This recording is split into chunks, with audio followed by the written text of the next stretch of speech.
Praise Lord, praise Lord, praise Lord. Hallelujah, hallelujah, hallelujah. सबको जय मसीह की। परमेश्वर, हमारा परमेश्वर जो सबका परमेश्वर है, वो संसार की सारी बातों को छोड़कर नबियों संतों के द्वारा पवित्र शास्त्र में यीशु के बारे में बताता है। और यीशु मसीह अपनी गवाही नहीं देता, वो कहता है कि उसकी गवाही पिता देता है। हालेलुया। अब हम सब भाई बहन मिलकर प्रार्थना करते हैं। हे पिता परमेश्वर, खुदावंद खुदा, सृष्टि के सृजनहार, आकाश और पृथ्वी के बनाने वाले, हम आपका धन्यवाद करते हैं, आपकी महिमा करते हैं। आपने दिन भर संभाल के रखा, हर वो खुशी दी, हर वो आशीष दी जिसकी हमें जरूरत है।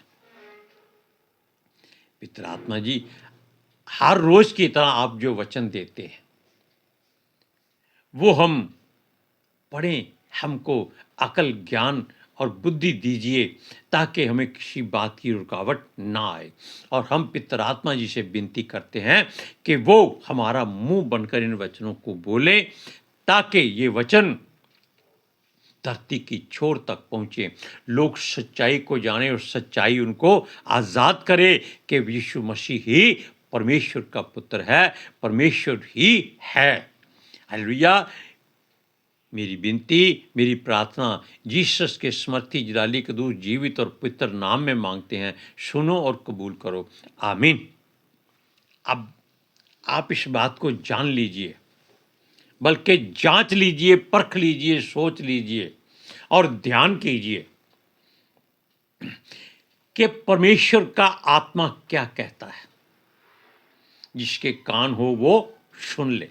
ये हमारी ओर से नहीं है, ये पितर शास्त्र की बातें हैं, क्योंकि हमने पितर आत्मा जी से विनती की है कि वो हमारा मुंह बन के बोले। अब आप देखिए, यीशु मसीह एक यहूदी था, यानी कि यहूदा के गोत्र में से था। वैसे तो वो परमेश्वर की ओर से था, परमेश्वर का पुत्र था, लेकिन जब वो मनुष्य का पुत्र बन कर आया तो परमेश्वर ने अपने वचन के अनुसार उसको यहूदा के गोत्र में पैदा कर दिया। क्योंकि यहूदा के गोत्र के लोग कहते थे, हे परमेश्वर, हे सृष्टि के सृजनहार, हे हमारे सर्वशक्तिमान, हम गिनती में भी थोड़े हैं और धन संपत्ति में भी कमजोर हैं, और फिर वो पिछड़े हुए हैं। तब परमेश्वर ने उनसे वादा किया था कि तुम में से ही एक अधिपति निकलेगा जो राजदंड लिए हुए आएगा, संसार का न्याय भी करेगा और संसार को शिक्षा भी देगा, क्योंकि वो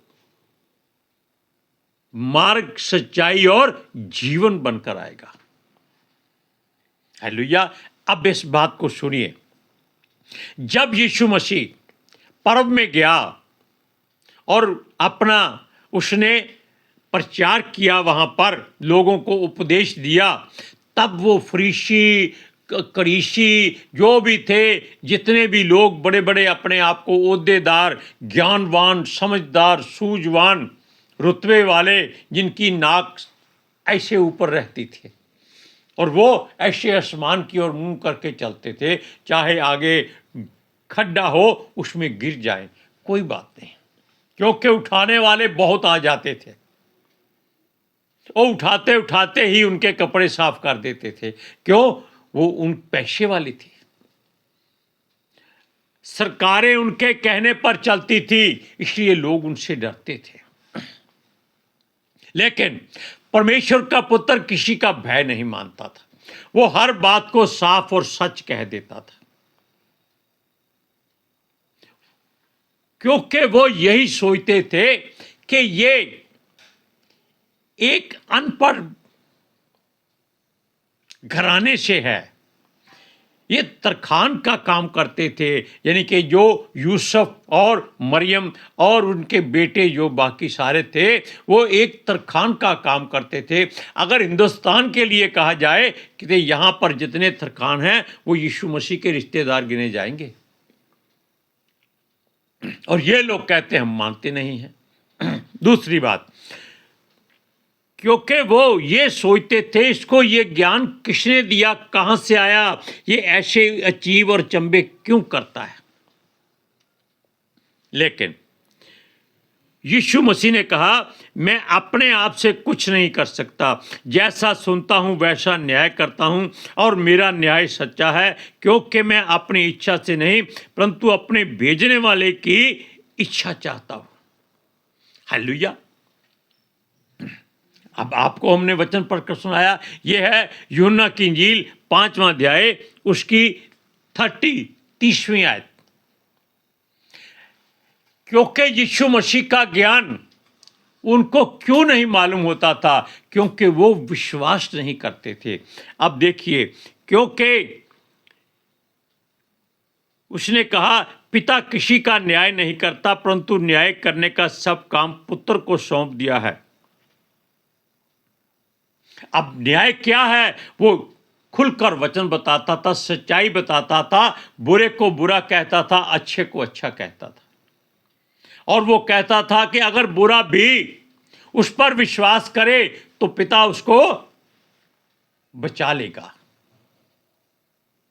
लेकिन वो उस पर विश्वास नहीं करते थे। अब और देखिए, वो कहता है, परंतु मैं अपने विषय में मनुष्यों की गवाही नहीं चाहता, तो भी मैं ये बातें इसलिए कहता हूं कि तुम्हें उद्धार मिले। यानी कि वो फिर भी उनका भला चाहता था, वो नहीं चाहता था कि लोग नाश हो जाएं। Hallelujah, praise Lord. क्योंकि परमेश्वर के वचन में एक बात लिखी हुई है कि परमेश्वर दुष्ट के मरने से भी प्रसन्न नहीं होता। अच्छा आदमी मर जाए तो वो कितना दुखी होता होगा। न्याय कौन करता है? परमेश्वर। लेकिन उसने अधिकार किसको दे दिया? अपने पुत्र को। और लोग उसकी मानते नहीं हैं, उसको जानते नहीं हैं, पहचानते नहीं हैं, उसकी कदर नहीं करते, इज्जत नहीं करते, मान नहीं करते, और उसको वो क्या कहते हैं? ये पागल है, इसमें दुष्ट आत्मा है, ये शैतान के कामो नाम से दुष्ट आत्मा निकालता है। और उसके घर के सदस्य कहते थे इसका चित्त ठिकाने नहीं है। चित्त ठिकाने का मतलब है कि ये मेंटली अपसेट हो चुका है। क्या कोई और धार्मिक लोग अपने ईश्वर, अपने प्रभु के बारे में ऐसी बात बोल सकते हैं जैसे हम खुलकर बोलते हैं? अगर वो बोले, शाम तक उनका काम तमाम हो जाएगा, क्योंकि वो केवल अच्छी बात बोलते हैं कि हमारे ईश्वर ने, देवता ने ये अच्छा काम किया है, उसकी बुराई वो कभी नहीं बोलते। क्योंकि वो जानते हैं जिस दिन बुराई कह दी, सारे के सारे लोग उस ईश्वर को त्याग देंगे, छोड़ देंगे, और जिनको धन दौलत मिलता है उनके नाम से वो मारे जाएंगे, वो भीख मांगने लगेंगे। लेकिन पवित्र शास्त्र कहता है, हमने आपको बताया था कि यशाया के द्वारा कि नरसिंगे की तरह अपनी आवाज बुलंद कर और इनकी बुराइयों को बता दे। अब सुनिए, यह वचन जो हमने पढ़ा है, ये यूहन्ना की इंजील 5वां अध्याय उसकी 24वें आयत में पढ़ा है, और उसके पहले एक पढ़ा है 34वां वचन, परंतु मैं अपने विषय में मनुष्यों की गवाही नहीं चाहता। क्योंकि अगर वो उनको मान लेते हैं कि तू परमेश्वर का पुत्र है, तब वो उसकी प्रशंसा करेंगे। यीशु ऐसी बात नहीं चाहता था, क्योंकि वो अपनी प्रशंसा के लिए नहीं आया था, वो केवल पिता की प्रसन्नता और उसकी महिमा के लिए आया था। Praise Lord, hallelujah. सुनिए, जो वचन परमेश्वर की ओर से हैं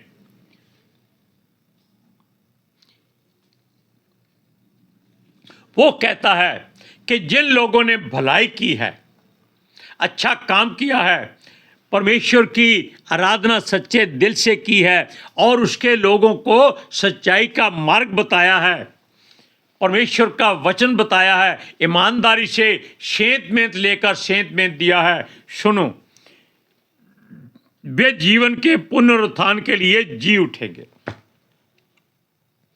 सूरज प्रमाणी कहता है कि अगर आप विश्वास करते हैं तो उससे मत डगमगाइए, बस विश्वास किया है उस पर अड़ जाइए, ढीठ हो जाइए, पीछे मत हटिए।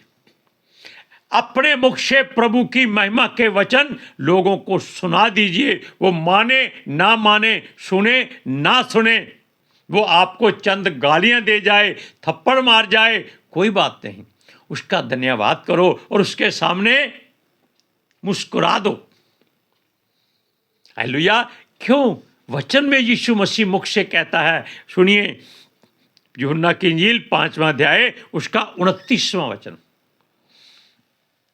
जिन्होंने भलाई की है वे जीवन के पुनरुत्थान के लिए जी उठेंगे और जिन्होंने बुराई की है वे दंड के पुनरुत्थान के लिए जी उठेंगे। जिएंगे दोनों ही, बुरे भी और अच्छे भी। अच्छे कहाँ जाएंगे? परमेश्वर के राज्य में। बुरे कहाँ जाएंगे? शैतान के राज्य में।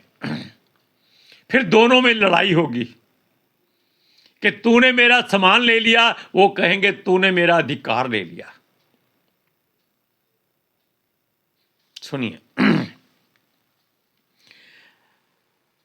परमेश्वर का पुत्र जो बातें आपसे कह गया है वो सारी पवित्र आत्मा जी के द्वारा उसके नबियों के वसीले इस पवित्र शास्त्र में लिखी गई है और एक भी बात झूठ नहीं है, एक भी बिंदु कमजोर नहीं है। हर एक फुल स्टॉप, कॉमा, शियारी, ब्यारी, सब के सब बिल्कुल सही सही।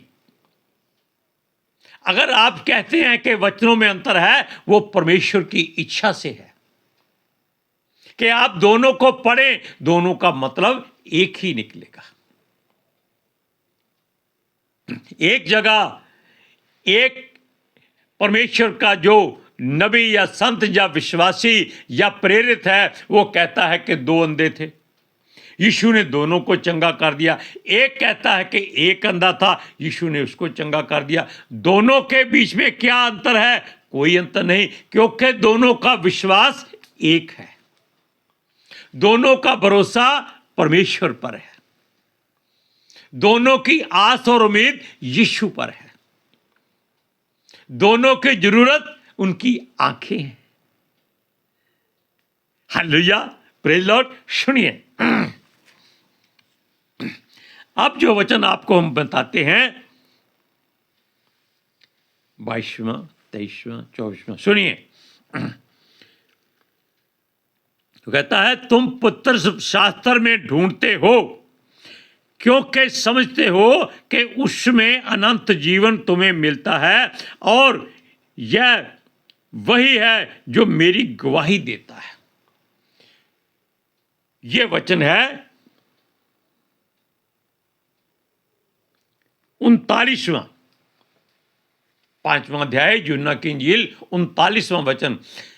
क्योंकि वो लोग पवित्र शास्त्र को रटे हुए थे, जैसे हम परीक्षा के पहले हम वचनों के उत्तर, प्रश्नों के उत्तर चंगी तरह रटा लगा लेते हैं, भाई ये जवाब आएगा, इसी को लिख देंगे। जब वहाँ प्रश्न आता है कुछ और, सब कुछ भूल जाता है, तब हम ऐसे बैठ जाते हैं, दूसरों का मुंह देखते हैं। और यही बात इन लोगों में थी कि ये पूरे पवित्र शास्त्र को कौमा बिंदु समेत अपने दिमाग में रट चुके थे, लेकिन दिल में कुछ नहीं था, हृदय खाली था, यीशु मसीह बाहर था। इनके हृदय में केवल लिखी हुई बातें ही पढ़ी जाती थी। ये सोचते थे हमने इसको पढ़ लिया है, अब हमारा उद्धार हो जाएगा, हम स्वर्ग में जाएंगे और वहां पर इनको 70 हूरें मिलेंगी। आपने ये बात बहुत बार सुनी होगी कि एक ऐसी कौम है जो कहते हैं कि जब हम जन्नत में जाएंगे तब हमें 70 हूरें मिलेंगी। अपनी बीवी इनसे संभाली नहीं जाती, और वो बीबियां कहती हैं कि हम जब जाएंगी हमें कितने रांझे मिलेंगे, तब इनका मुंह बंद हो जाता है। हालेलुया। लेकिन यहां हम बात करते हैं, वो कहता है तुम पवित्र शास्त्र में केवल ढूंढते रहते हो कि हम इसको पढ़ लेंगे, याद कर लेंगे और हम परमेश्वर के द्वारा चुने जाएंगे। लेकिन छोटी सी बात, अगर आपको मदिरा का प्याला दे दिया जाए कि आप इसको अंदर नहीं निकलेंगे, केवल इसकी कुल्ला करते जाएंगे, खत्म कर देंगे, क्या आपको नशा हो जाएगा? सवाल ही पैदा नहीं होता। दूसरे को कहते हैं कि ये लो प्याला, इसको एक ही गटके में पी जाओ, फिर क्या वो बोलेगा? चढ़ गई वे छराटे नाल, चढ़ गई वो छराटे नाल, लोका पीती कुट कुट करके असी तपीती बाटे नाल। ऐसी बात हो जाती है, तब वो आनंद से मस्त हो जाता है। अब ये बात भी, वचन भी उसी तरह अगर आपके हृदय में उंडेल दिया जाए और आप उसको फैलाएं, आनंदित होकर दूसरों को बांटें, तो वो और बढ़ता जाएगा। उसका नशा आपके मुंह से नहीं, आंखों से नहीं, चेहरे से नहीं, आपके नूर से भूलेगा, क्योंकि लोग वहां आपको नहीं देखेंगे, आप में यीशु मसीह को देखेंगे। ये बात आप सूरज परवानी के चेहरे से जान सकते हैं। उसको लोग क्यों खींचते हैं? हमारी चर्च में आओ, हमारी चर्च में आओ, और मैं कहता हूं मेरे कमरे में आओ और यहां प्रचार करो। ये क्यों? मेरे पास कलीसिया नाम की कोई चीज नहीं है। मेरी कलीसिया पूरी दुनिया है, जो सृष्टि की सबसे बड़ी कलीसिया है। Hallelujah, praise Lord. इस बात से आप सहमत हो जाएं। सुनिए, एक वचन और पढ़कर सुनाते हैं, इसका 44, 45, 46।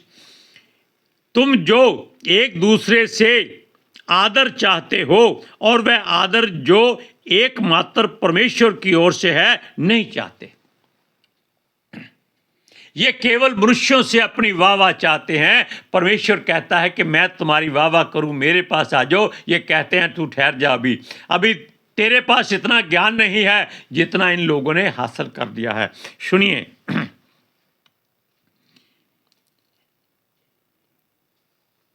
क्यों नहीं चाहते? किस प्रकार विश्वास कर सकते हो? विश्वास तुम्हें हो ही नहीं सकता। यह ना समझो कि मैं पिता के सामने तुम पर दोष लगाऊंगा। वो कहता है मैं तुम पर कोई दोष नहीं लगाऊंगा कि तुमको कुछ नहीं आता, तुमको विश्वास नहीं है, भरोसा नहीं है। कहता है मैं नहीं लगाऊंगा। दोष कौन लगाएगा? वो भी सुन लीजिए। जिस पर तुमने भरोसा रखा है वो कौन है? वो मूसा है। वो तुम पर दोष लगाएगा, क्योंकि ये मूसा के जैसे काम नहीं करते थे। ये मूसा को कहते हैं कि ये उनका पिता है, उसने परमेश्वर से बातें की हैं, तो भाई तुम्हें उसमें से क्या मिलेगा? तुम परमेश्वर से बात क्यों नहीं करते? तुम मूसा से क्यों बातें करते हो? क्यों किसी भी अमीर को कह देते हैं लोग, भाई ये मेरे रिश्ते में, मेरे कुटुंब में है। कैसे? मेरी बुआ की चाची के ताऊ के मामे के फूफड़ की भाई की बहन का भी ये भतीजा लगता है। अब रिश्ता क्या है मुझे तो कुछ समझ नहीं आया। सुनिए, क्योंकि यदि तुम मूसा का विश्वास करते तो मेरा भी विश्वास करते, इसलिए कि उसने मेरे विषय में लिखा है। अब क्या लिखा है? हमने आपको कई बार बताया था। उसने इजरायलियों से कहा कि परमेश्वर तुम लोगों में से ही मेरे जैसा एक नबी खड़ा करेगा। और वो कौन था? यीशु मसीह था। और ये बात यीशु मसीह ने आपके सामने बोल दी है। सुनिए, इसलिए कि उसने मेरे विषय में लिखा है, मूसा ने लिख कर रखा था। परंतु यदि तुम उसकी लिखी हुई बातों पर विश्वास नहीं करते तो मेरी बातों पर कैसे विश्वास करोगे?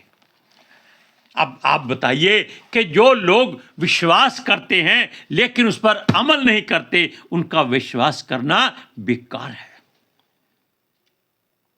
पौलुस कहता है, बिना विश्वास के कर्म नहीं और कर्म के बिना विश्वास नहीं। हालेलुया। अब आप जान लीजिए कि परमेश्वर के वचनों को हृदय में रखकर उसमें गिरियां बादाम डालकर उसका शरदाई बनाकर पी जाओ, ताकि वो आपकी सारी आंतड़ियों में भर जाए और किसी वस्तु की वहां जगह ना रहे। Hallelujah, praise Lord. अब हम भाई बहन मिलकर प्रार्थना करते हैं। हे पिता परमेश्वर खुदावंद खुदा, हम आपका धन्यवाद करते हैं क्योंकि आपने पितर आत्मा जी के द्वारा जो वचन हमारे मुख से बोला, हम चाहते हैं कि वो धरती की छोर तक पहुंचे, लोग विश्वास करें कि यीशु मसीह आपका पुत्र है और वो आपकी ओर से आया है। केवल पवित्र शास्त्र पढ़ने से नहीं, पवित्र शास्त्र पढ़कर लोगों के हृदयों में भी अपनी बातों को जो आपने सुनी समझी है बनाई जाए, लिखी जाए, बताई जाए। हालेलुया। और ये सच्चाई जब लोग जानेंगे तो सच्चाई उनको संसार की बुराइयों से आजाद कराएगी और लोग मन फिराएंगे और धरती की छोर तक यीशु मसीह के गवाह ठहरेंगे। मेरी विनती, मेरी प्रार्थना जीसस के समर्थी जलाली कदूस जीवित और पवित्र नाम में मांगते हैं, सुनो और कबूल करो। आमीन। Hallelujah, praise Lord. सबको जय मसीह की।